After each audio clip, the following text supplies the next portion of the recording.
The foreign cyber criminals are now being deported to their countries. In collaboration with the EFCC, the Nigeria Immigration Service has now deported over 100 of them. We also commend the effort of government to deport these bad eggs who have come to this country in the name of doing legitimate business, but ended up actually destroying our reputation, our country, and also training some Nigerians to be doing these fraudulent activities. So deporting them is the right way. And in fact, not only deporting them, banning them completely from coming to Nigeria, because as long as they will come back, they will continue to activate this network of criminals to continue to perpetuate criminality, and the integrity and the name of Nigeria will continue to spoil, because the people they train, they will also spread across the world to continue to commit this kind of atrocities.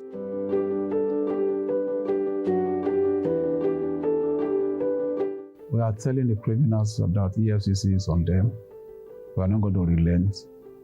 Our men are working almost 24 hours to ensure that we fulfill our mandate and to ensure that we make Nigeria a place that is going to be extremely difficult for them to carry out inferior activities. And also, as the president of NASIWA is a network of anti-corruption institutions in West Africa. We're trying to syndicate efforts with all my colleagues across West Africa sub-region. And we have agreed to work together to share intelligence, to share information, to ensure that no West Africa countries will serve as safe haven for some of these criminals. So on our part, we will do our best. And the rest of the world need to join hands with us so that we can also make the whole world, a place where anybody can go and have their investments carried out and becomes not being made a safe haven for criminals. And that's a message to all our colleagues across the world. All the foreign convicts from Operation Eagle Flush will now be deported after serving their sentence.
Left Nigeria 2016 July, went through Benin to Kano, to Abuja, Abuja to Kano, Kano to Niger. So from Niger we went to Agadez, as Agadez is also part of Niger. So from there we embarked on the journey through the Sahara Desert. We were put on a truck, a very Toyota Hilux. We're like almost 30 on that Hilux. On the normal ground, that Hilux would not size 20 persons, but we're up to 30. We're packed like load, like goods on top of the Hilux. And we spent 4 days on the Sahara Desert. There during the journey, there was no water. Water got finished. And we had to hold on till we were able to get to Mozouk. Mozouk is a town in Libya, downtown. So from Mozouk, I spent 2 days before I was actually dressed like a lady. Because if you are going in Libya, you have so many checkpoints. The soldiers there, they don't want to see black moving on the street. So because if I enter the taxi as a male to move, they are going to arrest me. So the connection man dressed me as a lady. I had to barb up my beards and my hair, makeup, and the hijab. So when we get to the checkpoint, we just look the driver, because the driver is a Libyan man. So we greet the soldiers, they will allow us to pass. That was how I passed through, and I got to Tripoli. From Tripoli, I had to move to seaside, Sabrata, where I would cross. I actually tried to cross October 1st, 2016. That experience was a very ugly experience. During the journey on the high sea, the Mediterranean Sea, I discovered that the boats that we entered was having a leakage. So from there, that leakage, where the boat stopped, was no longer moving. We spent close to more than 3 hours on the sea. Everybody, you see women crying, you see the children crying, and at the end of the day, some were praying, the Muslims praying, the Christians praying. Then the police, the Libya police, they came to rescue us. They arrested us on that very occasion. I went to the prison. I spent more than 3 months in the prison. So from there, I called my family. They were able to raise money to release me. Well, finally, how I came back to Nigeria, I tried to cross again. So crossing again, I was actually arrested again. And I was taken to Gerian. There's a prison called Gerian. Irregular migration is not worth it. And people, they think that out there the pasture is green, and it's not true. You, at times when you experience these things, you are not, some persons, they experience these things, they are not normal, they are not the same again. So it's not good for other people to experience what we've experienced.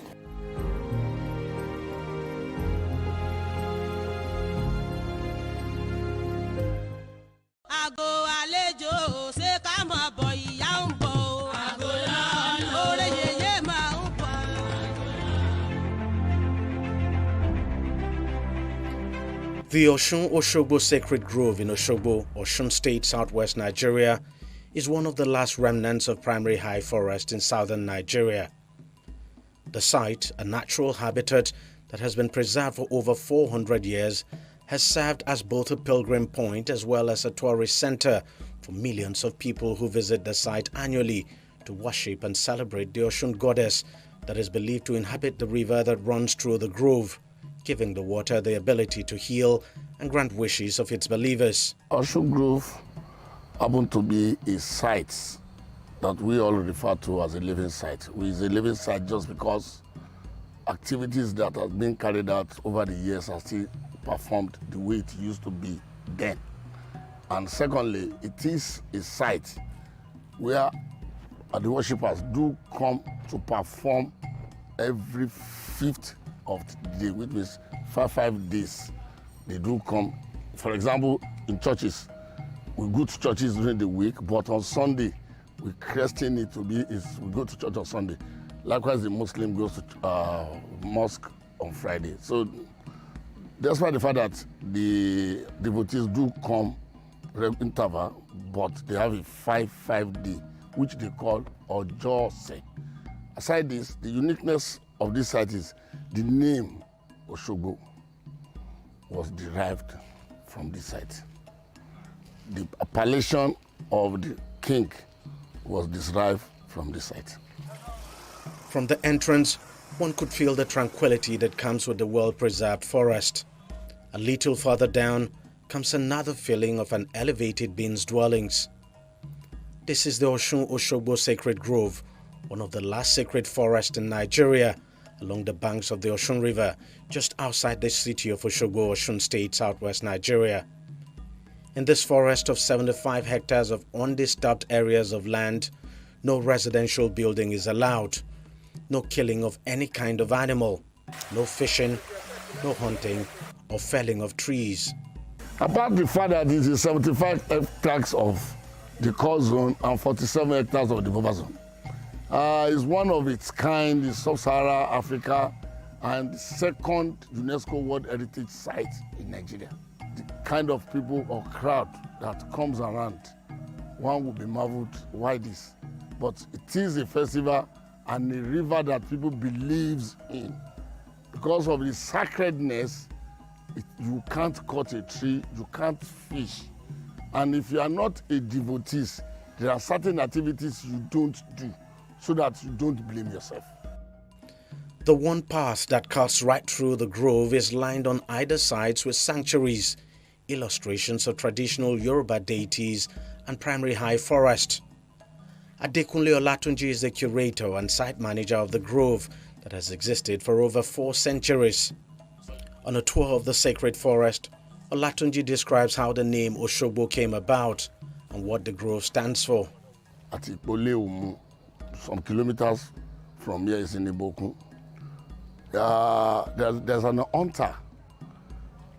It's not just an hunter that going to the bush to kill rat, or is a big hunter that hunts for elephants, bigger animals. In one of his sojourn, then from Ikpole looking for where they can get water, they now got to this site. On getting to this site, he was astounded. We were looking for almost a 40 kilometers from here, looking for water, still large water here. So he decided to go back to inform the king. My brother, we are hunting, I got to his place and I saw this river. So the hunter then was Oguntimeyin, while the king then at Ikpole is Laroye. So the two of them came down to the site, seeing what they wanted. So they decided to settle down at the bank of the river. So in one of their trying to rent the tent, a tree now fell into the river. And a voice came out of the river saying, Eyoma darling, you have broken my time, but 84 koku. So everybody the two of them were so shocked. Who is this person? Simultaneously, the spirit now answered, Oshogbo pele, Oshogbo rola, Oshogbo pele, Oshogbo. That was when they knew they are in Oshogbo. Literally meaning Oshogbo. So now, they now felt, what is the next thing to do? In Yoruba then, something strange happened, you do divination. During their divination, they wanted to know what's happening. So the Babalawo now said, Oshun dwell here. You cannot stay with Oshun. So they moved from the bank of the river, moved up. They now built a hut. That hut today is what we call the first palace. And there's these promises between them that if we say we should leave this place, as a powerful person, they felt, how will somebody in the river be telling us to leave? So if we are to leave, what will you do for us? And I said, okay, if you are to leave, I will make you prosper. There is no war that will conquer you. Do my bidding, and every year there must be somebody from your lineage to come and bring object of appeasement to me every year. But the grove wasn't always this beautiful and serene. In fact, there was a time it was completely infested with termites until an Austrian artist, Susan Wenger, and her husband Uli Bayer arrived to save the sacred monument. Wenger devoted some 50 years of her life to preserving the forest, and with the help of local craftsmen in the city, she transformed the sacred grove into a sculptural garden with compelling artworks and objects of habitation. Because of them, this 200 acres is now a UNESCO World Heritage Site. When Mama started with the Oshun Groves, she started at the area we called Ayedakun. Ayedakun is also part of the groves. Our first 2 sculptures are still there, where we have Obatala and Yemo. And she did that, not in one place, at the main shrine, Ebu Yamako, and inside the forest there are the sculptures there that she made. And Mama will do the heart with meditating, like communication with the deity before doing any form of art. And Mama got her inspiration, from there because she stayed there for a while. She was invited to come and see or assist us in treating this termite attack. In doing that, she now fell in love with the culture. So she's so powerful and mystic that if she sleeps, revelations of what she is expected to do for this place will come to her. Then she now felt, for somebody of her status, there's a need for her to have people to work with. Then she now got in touch with the Oba. Then there and then some interested indigene that were into art then were introduced to her. So that was why they formed what we call a new sacred art movement. With this new sacred art movement, from instruction from her, that's why we have all these structures. Shaded by a canopy of trees with a flight of stone leading downwards, the inner grove lies within a natural depression, marking the exact spot where the first palace of the founder of Osogbo was located. The ancient palace with its ornate pillars and elegant designs has remained in its original state for decades, and its sacredness upheld for as long as it stands. A short walk away from the palace will take you to the Osun River, which on a normal day looks just like any other river except for the utter stillness that pervades the atmosphere around it and the occasional calving in the midst of its waters. Otherwise called the Herbs of Osun, because according to its devotees, this calm flowing river transcends ordinary water. Everything about the Osun Grove revolves around this river. It's like the life of this place. You take it away, the entire place becomes lifeless. This is where the history of the grove actually started from. And every year, thousands of devotees of the Osun goddess converge by the bank of this river, where they pray, believing that all of their problems will be solved by the goddess. If it is just a mere river, why the crowd? If it is just a mere river, why are people taking this water? I'm using this water in context because here we don't have river, we don't have water. Please, we don't have water. Once you are here, you want agbo, apps. People that needed one thing or the other comes here to seek for assistance from Osun goddess.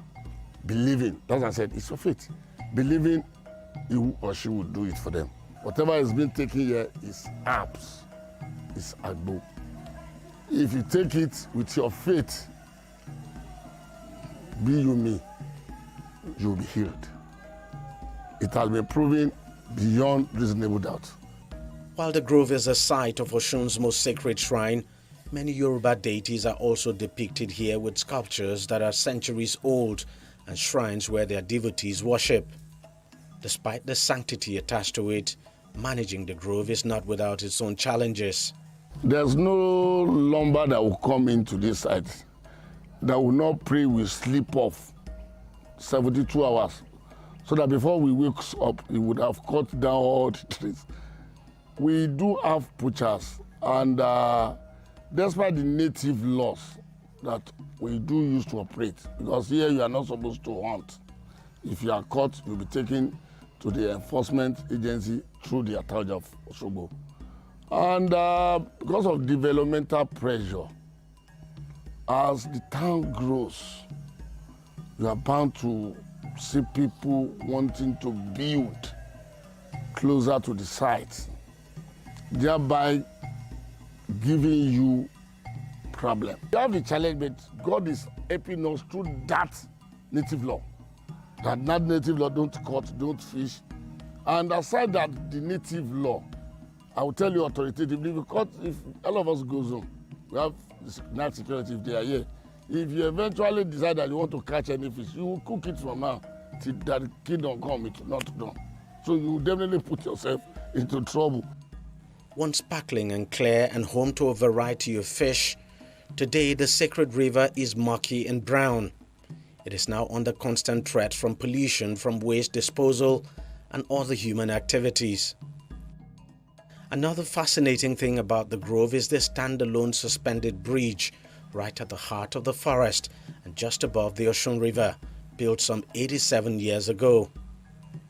The bridge has no pillar holding it because they say the Osun goddess forbids it. One of the unique things to see at the grove is this suspension bridge. We understand it was built in 1935, commissioned in 1936, and the reason why the bridge was constructed was to enable people around here move goods now, especially palm products, from one end of the bridge to the other. And up till this day, the bridge is standing. It's one bridge a lot of tourists who come to this area love to see. Despite the gradual fading away of celebrated African culture and tradition, the Osun-Osogbo Sacred Grove is one cultural phenomenon that has not only stood the test of time, but also become a reference point for people from this part of the world.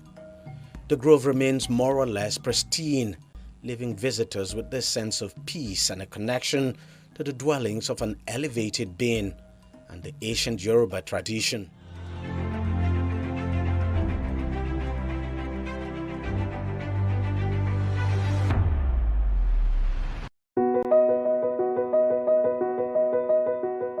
La vie est impossible sans musique, parce que la musique rapproche les gens et leur apporte un peu de bonheur. J'ai commencé le piano assez jeune parce que j'adorais ma sœur. Ma sœur était une grande pianiste classique. Elle avait été déportée en 1943 et je pensais tout le temps à elle.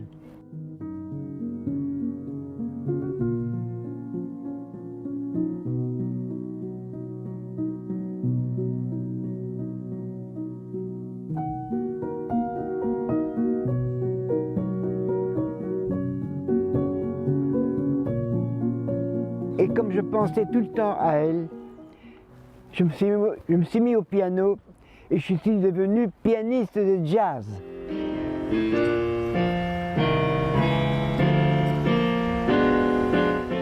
Le jazz, pour moi, après la guerre, a été vraiment un facteur d'équilibre et d'intégration dans la société. Parce que ma mère a été déportée aussi. Et mon père est mort désespéré en 1945. J'étais tout seul. Et moi-même, vous le savez, j'ai été déporté aussi quand j'avais 11 ans. Et par miracle, j'ai sauté du train du 20e convoi.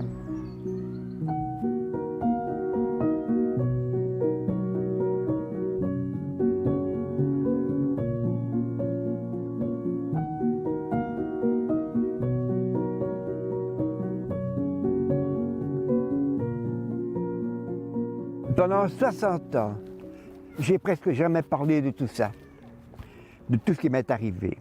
Et puis au bout de 60 ans, on est venu me dire que je devais témoigner, écrire un livre. J'ai écrit un livre. Et depuis lors, ce livre ne m'a pas changé, mais il a changé ma vie.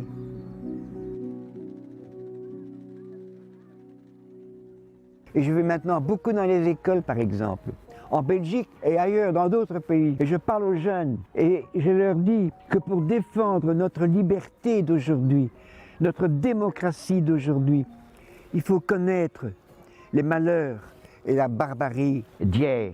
Et je leur dis que la vie est belle aux jeunes, mais que c'est un combat permanent.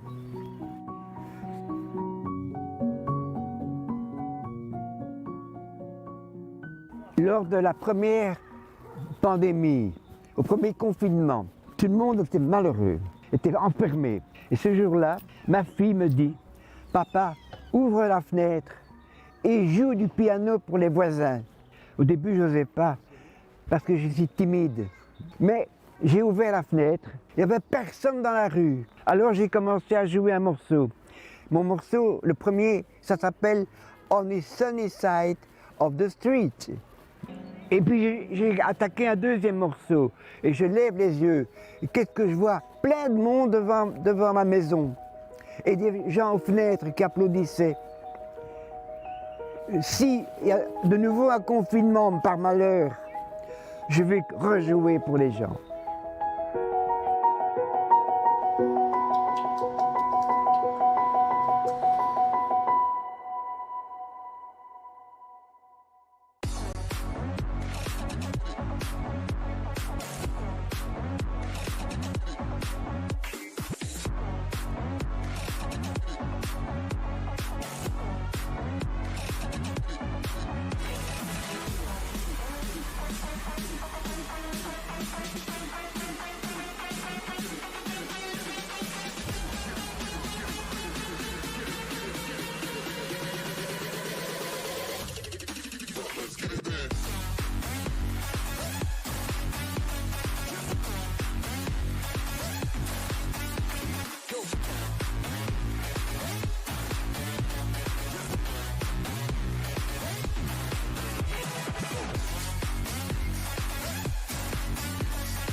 What do you think about having your masks on? I don't want to mask.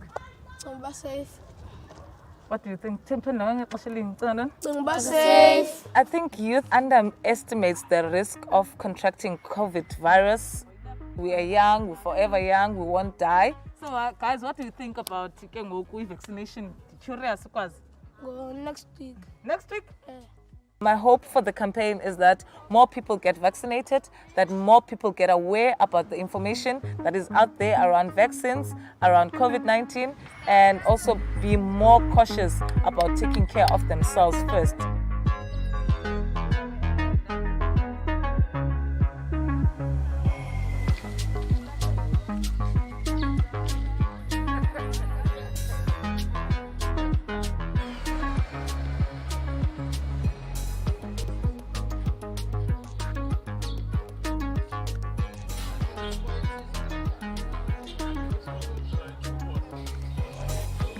My name is Zikwana Matubela. I'm the co-founder and CEO of a bakery called Streetside Bakery in Cape Town, in Khayelitsha, in South Africa. COVID fatigue in the community is quite bad. I find fatigue in all the information that they're getting. I'm finding ignorance. It's like COVID has passed, people don't care anymore.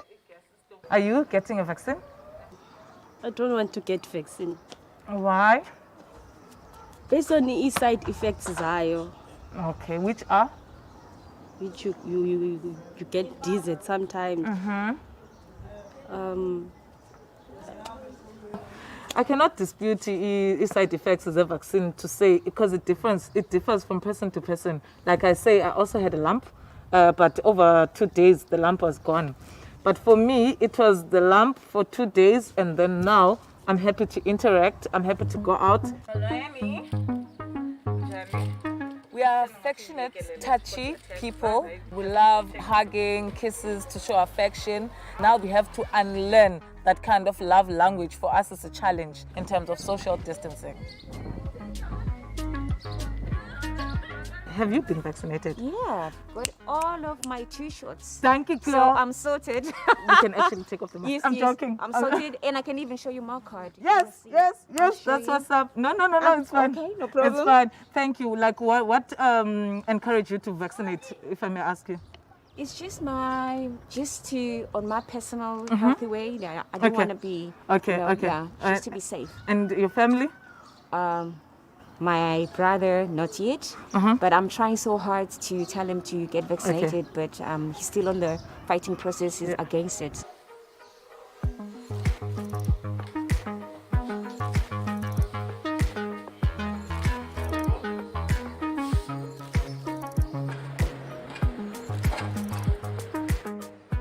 We need to be there more for each other than we are on our own. This COVID period has proven to us that we need each other united more.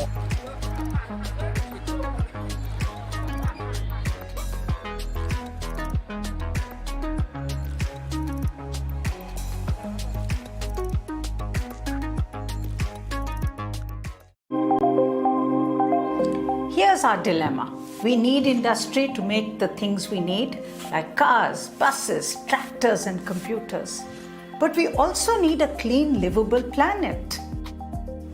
And yet this dilemma has a real and practical solution. We can have both, but we need to make the right decisions. How? It's about using the right sources of energy and cutting back on waste. We have the power and knowledge to create a world with billions of green jobs based on renewable energy and clean manufacturing. We can build on what is already happening. Take my country, India. Our industries will need to find ways to switch away from coal and to develop sources of clean energy.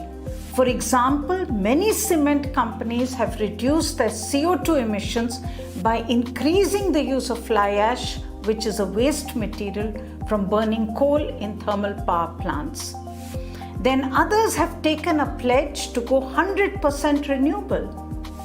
Things are changing. We are finding ways to use less material in our new structures and to reuse, to recycle, and to reduce. The major car markets are moving towards 100% sale of electric cars by 2030. Now we need a mobility transformation so that we can use cleaner electric power for mass transportation in buses and other modes.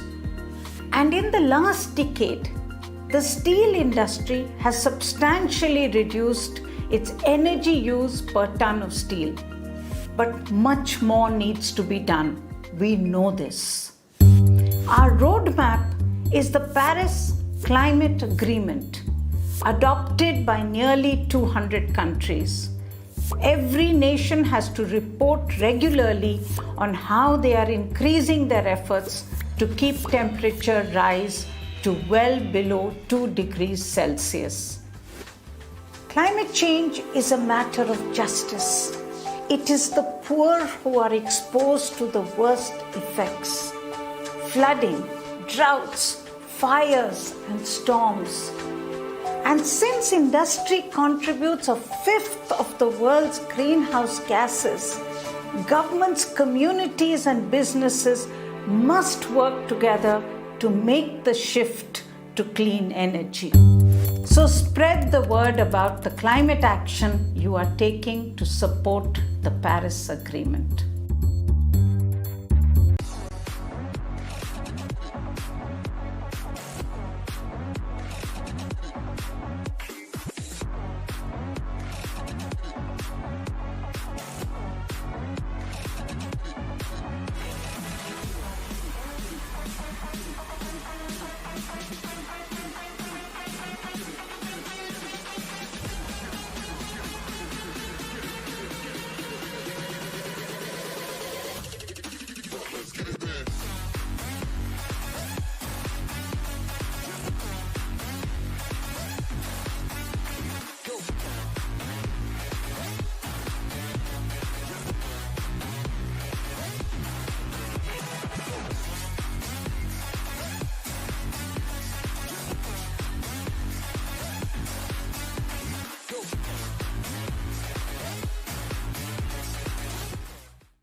You know where the enemy is.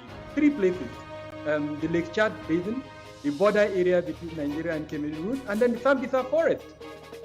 On TV360, we give you a complete dose of everything: opinion, facts, and undiluted truth. I hardly believe what politicians say in this part of the world. A new Nigeria is possible, a future is possible. We delve into the issues, dissect it so that you can understand it, and use it to take action. I don't think there's any need for any governor to look for grant for ranching. TV360, dissecting the issues. Hello and welcome. Now, just 5 years after commissioning the Chinua Achebe International Airport, the Anambra State government is moving ahead with plans to build a second airport.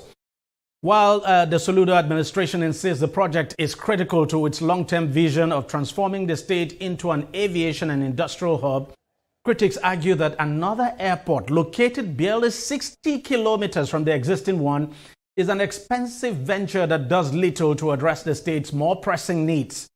The backlash is particularly striking because just 9 months ago, the state government denied reports that it plans to build an airport in Urumba North local government area. At the time, the Commissioner for Information, Law Mefo, dismissed the reports as speculation, explaining that although the proposed Anambra mixed-use industrial city, that's AMIC, would require major transport infrastructure, no decision had been made on whether to construct an airport or a railway. However, the government's position changed in June 2026 when Mefo announced that Governor Chukwuma Soludo had approved plans for a second airport as part of the administration's long-term economic strategy. Officials argue that the new airport is essential to supporting the projected economic growth of the Aerotropolis city development. Joining me now to discuss further on this is the State Commissioner for Information, Mr. Law Mefo himself. Mr. Mefo, thank you very much for coming on the program.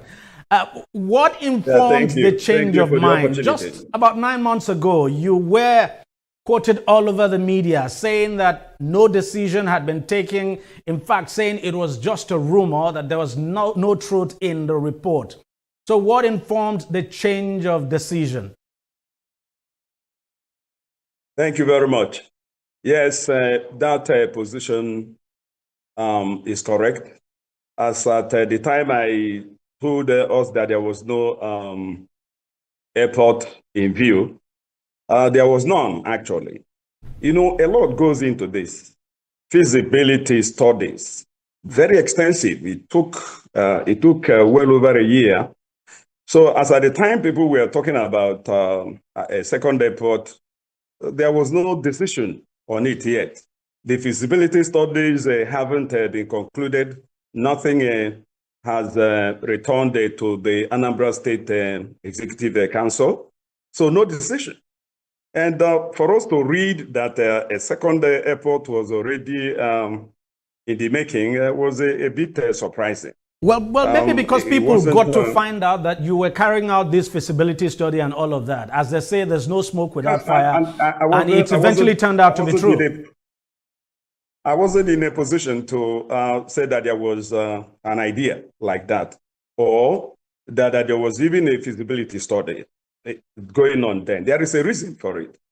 You see, to get a space in a place like Anambra for an airport, as expansive as an Electropolis, was a bit dicey. Nobody was sure that we were going to get the space for an Electropolis in Anambra. So if we had agreed with them and the feasibility study turned out not to be encouraging or positive, then we would have made a fool of ourselves. So does Anambra State actually need a second airport at this time? I mean, you just commissioned one. You just commissioned one not long ago. Not even up to a year ago. It's not an airport. It's not an airport. You know, that is where the misconception is coming from. Okay. This is not an airport. It's not just a second airport. It's an electropolis. An electropolis is a cluster of industries that is driven by aviation, with an airport as a central part of it. So it means there's still going to be an airport there. That's just, if an airport is a central part of it, it means there's an airport. Can you just, wait, listen now, if you give me a moment, let me explain the difference between an airport and an electropolis. An electropolis is not an airport. It's a cluster of industries that is driven by aviation, by an airport. And the existing airport in Anambra cannot be converted into an electropolis because of the industries that are required to combine to yield up an electropolis. So when we talk about the second airport, we miss the point. We need to talk about an electropolis, which is exactly what Soludo is building. Let me try further distinction here. Yeah. In the entire world, you have hundreds of airports, but you have only 80 electropolis in the whole world, only 80. And that of Anambra is likely to be perhaps the first in West Africa. So it is not an ordinary airport. I want you to look at it from that perspective to understand what the. I've just been looking up the word aerotropolis. At the core of an aerotropolis is an airport. So everything revolves around the airport. So the core infrastructure we're talking about here is still an airport. So there's still going to be an airport. There's no doubt about it. There is going to be an airport. No. Don't confuse your viewers. It's not an airport. An electropolis is not an airport. Do you understand that? The airport is the core of the aerotropolis. Listen. Okay. If you want, unless you have... No, go ahead. I'll wait and listen to you. You made up your mind on what the answer is. Not exactly, sir. And I have just told you that in the entire world, you have only 80 electropolis. Only 80. Whereas you have well over 1,000 airports in the world. So why don't you call the entire airports in the world electropolis? You don't. The electropolis that is being built in Anambra is a cluster of industries that will be driven by aviation. That is the important thing, the important point here. Now, let me also drive it down to the fact that the centrality of the Anambra electropolis is something that is very, very key. It's going to be a game changer because the electropolis will provide the most centrally located airport in the entire Southeast with states like Cross River, Akwa Ibom, acting as catchment areas. This is very, very important. It's going to be the most centrally located airport in the Southeast, perhaps in the country, as a matter of fact. And it is going to serve an estimated population of well over 25 million people, going far beyond Anambra State. Now, this Southeast, sorry to cut Delta, you. Go on. Ibom, part of Cross River will benefit, will have to use these electropolis as their exit a corridor to come into their states and they exit. But these states, excuse me, Mr. Mefo, but these states you have mentioned, these states all have airports. They all have airports, probably with the exception of Abia State. These other states you have mentioned, Enugu has an airport. Cross River, as you have mentioned, has an airport. What is it called now? Akwa Ibom has a massive airport. So are they going to leave their airports and begin to patronize the Anambra airport? You need to understand how such economics works, right? People follow proximity. People follow what we may call opportunity costs. The value. People are looking for value for their money. So if you have an airport in your state and it will take you an hour and a half to get to that airport, and it will take you maybe 40 to 50 minutes to get to another airport that is outside your state, which one will you follow?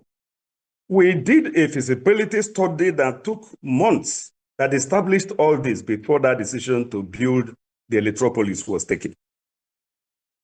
Now, I remember you saying that, look, that's some months back now when this issue came up, when you denied that an airport was being contemplated. You said, look, a decision had not been taken whether it was going to be an airport or a railway system. What actually informed the decision to jettison the idea of a railway, in place of an airport? No, you didn't get what I said.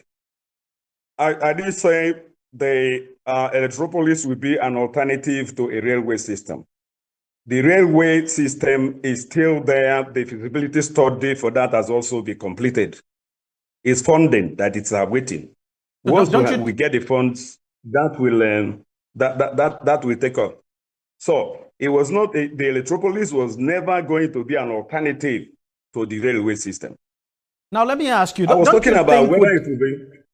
What was? Hello? Don't you think with the current airports that you have, that probably, just as your critics have said, that you should have probably concentrated effort in improving what you have, the airport. It's a brand new airport that you have. You improve the facilities there, ensure that passenger traffic increases. From the figures that we have between when that airport began operation and now, you've just had just around 600,000 passengers and under 150,000, under 150 flights so far. So obviously you need to improve things, probably drive passenger traffic to that area and all of that. Don't you think that's what you should be concentrating on rather than expending money on another aviation project, so to speak? No, it's not. It's not the way to look at it, right? The current airport in Anambra State is not neglected. Governor is pumping in money there to ensure that it gets to the international standard that it should have. That is not being interrupted by the Electropolis. The Electropolis project is entirely a different economic venture. It is going to complement the current airport, no doubt, but it is not a substitute to it either. That means that the Electropolis is not in any way going to affect the existing airport. The existing airport is there servicing the economy from its own perspective. The Electropolis is focusing essentially on a different economic trajectory. This point is very important. This is one. And number two, there is a document that was produced during the Chief Willie Obiano governorship. It's called Anambra Vision 2070.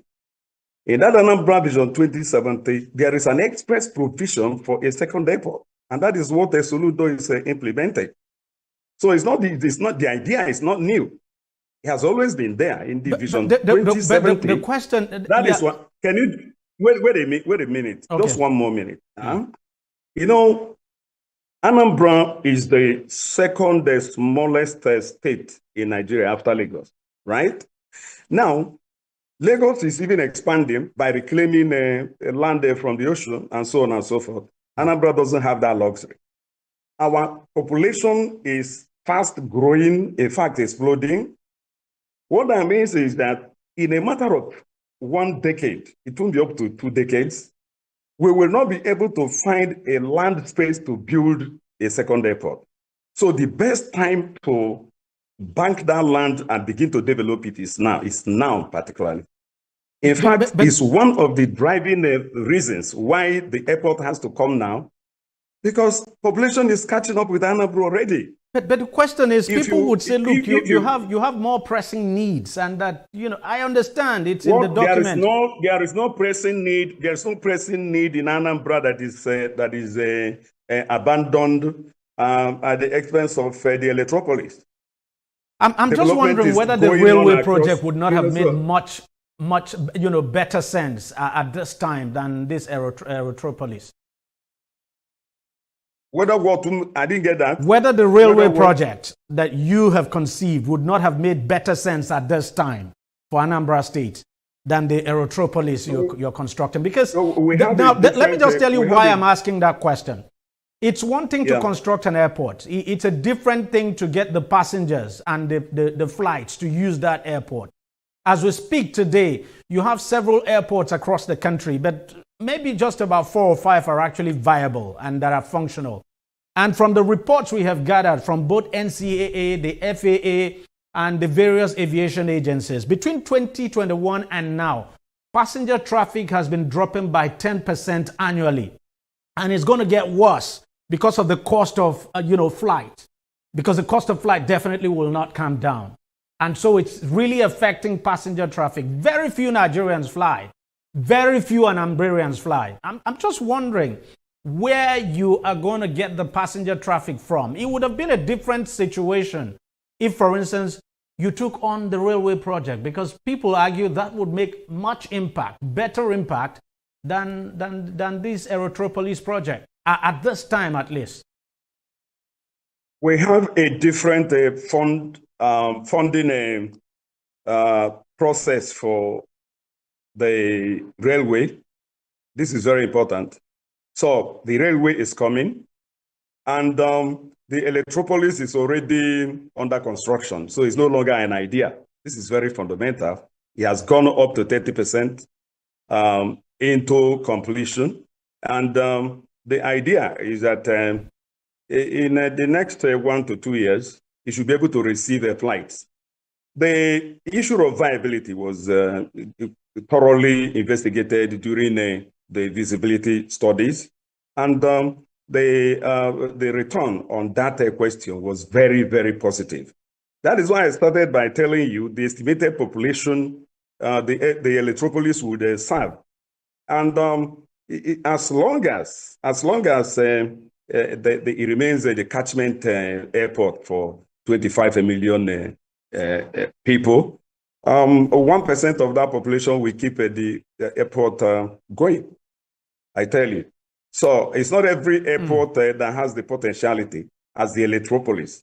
There was a very serious feasibility study that was carried out before that decision was taken. And don't forget, the reputation of the governor of Anambra State is at stake here. He is a foremost global economist. He knows what he is doing. And I just want, such critics to give him a benefit of the doubt. He is not joking here. He knows what he is doing.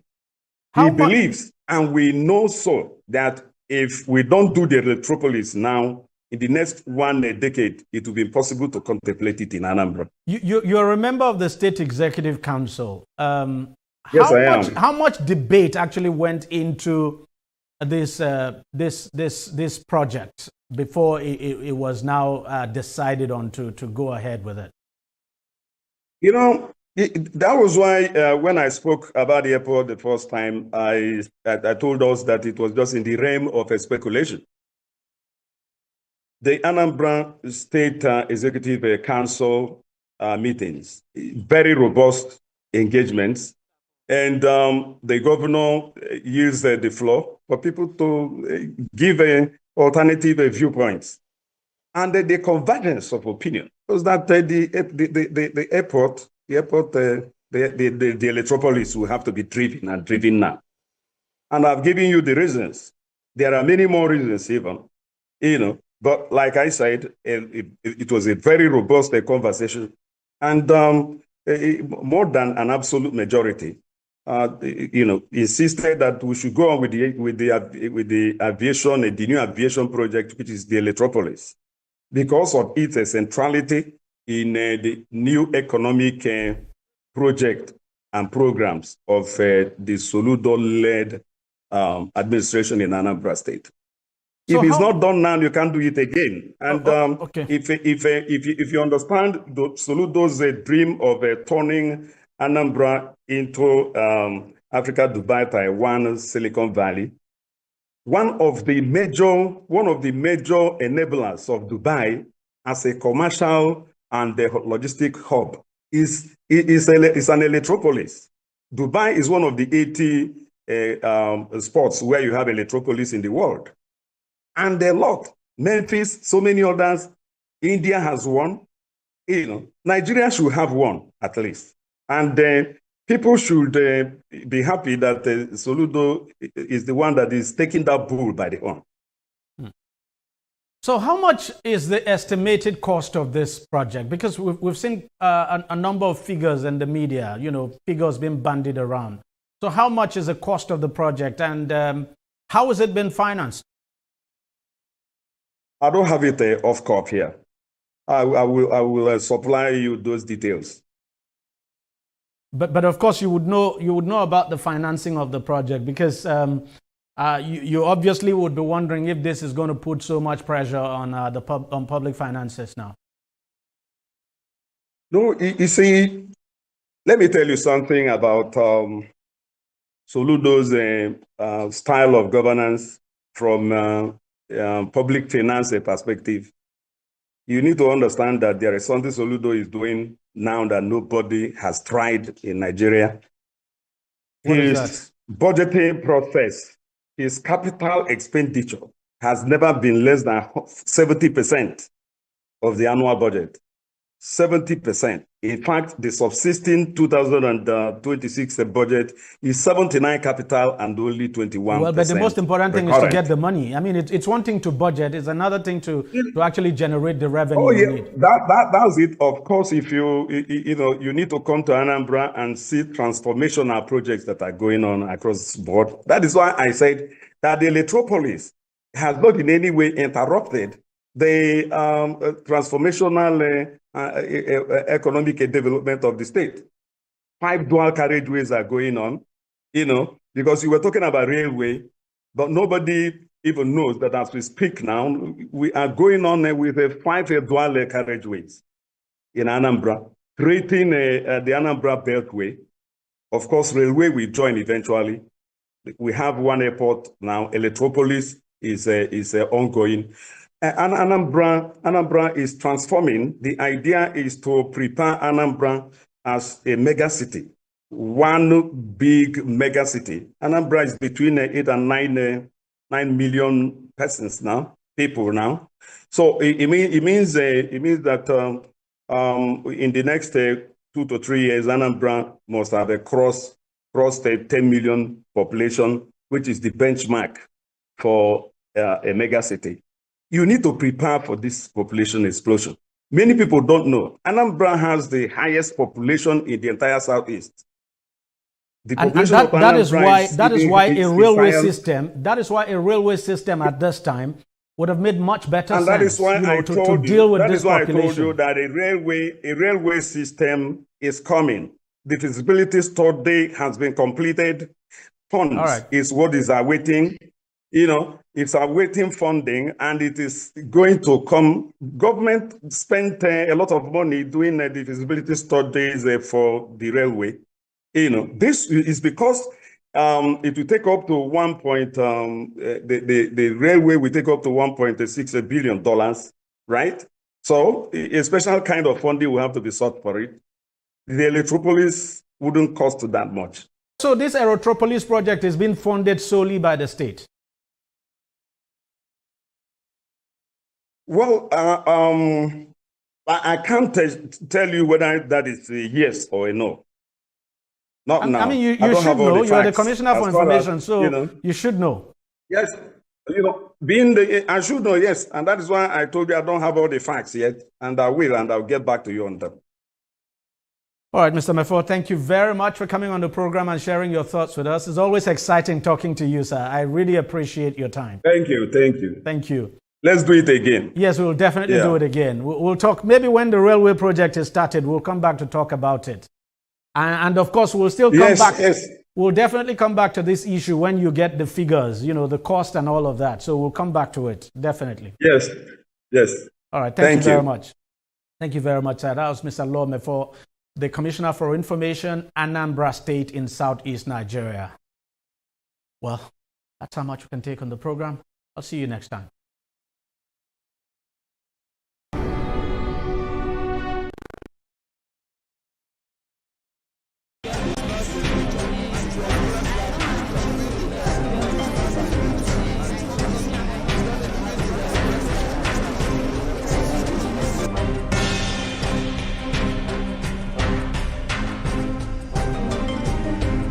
I met a friend on Facebook, a Zambian precisely, so we talked about migration, that's me coming over to Zambia for a good job. So I was into fumigation and clothes selling, mobile sales before I left.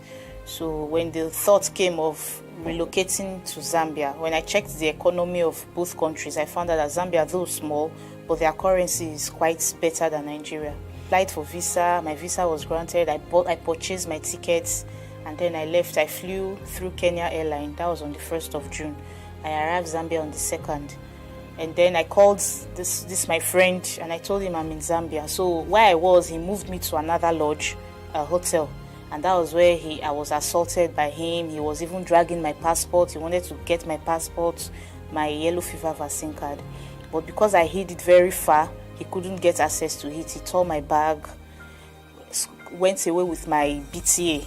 It's $885. And then I didn't see him, he absconded. When he left, he didn't pay the hotel bills. He had gone with my money. I couldn't find my money in my luggage. So when I noticed that things were not what we actually planned, I had to become friends with a gardener boy in that hotel. So that previous night I was asked to move out of the hotel because he didn't pay the bills. But I noticed that he and the receptionist were in good accordance, So I tried asking the receptionist, did that man tell you he was going to come back? He said no, and he's owing for a night, that I can't stay in that hotel. So they had to seize my luggage, seize my properties. I had to look for where to sleep. So that fateful night, I slept in an abandoned vehicle where I was almost gang raped by 3 guys. I had to start this Nigerian movie. I'm with HIV, I'm with this, I'm with that, So you want to, sleep with me and all that. So they made away with my travel documents, my return tickets and all that. They thought it was an envelope of money. So they went with it after tearing my jean and all that. But they couldn't have access to, because I started shouting. That was around 3 o'clock in the morning. I started shouting, creating scenes, so they ran away.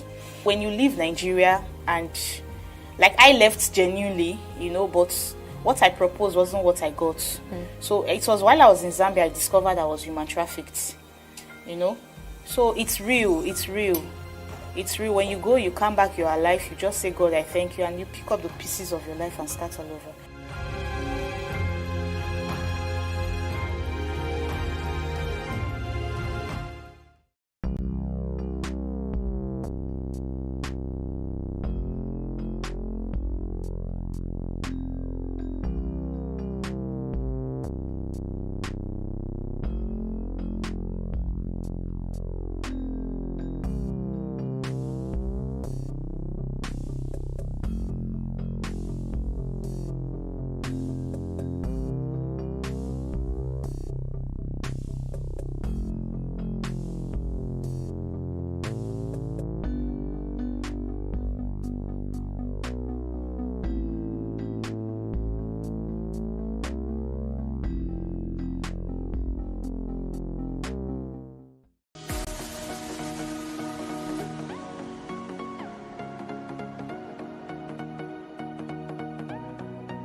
Nigeria will be impartially governed according to the rule of law.